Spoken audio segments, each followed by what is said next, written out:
Hello dear subscribers, today I will tell you how you can easily fix your problem. So if you just add new post on Instagram button not working, so why you see this error and how you can fix it. So mostly it happens because you just add too many posts at one time and Instagram just blocks the section for you because they think that you just maybe bot or you just increase followers with some apps, and that's why you just add too many posts at one time. So you just need to wait some time because mostly Instagram will unblock the section for you maybe in few hours or a few days.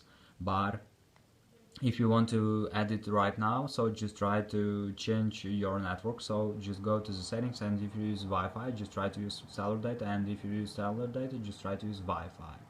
And also if you have another device, it is the best variant. You can also just try to use another device for logging into your account and just make the section. So thanks for watching, have a nice day, subscribe to my channel, click like and bye.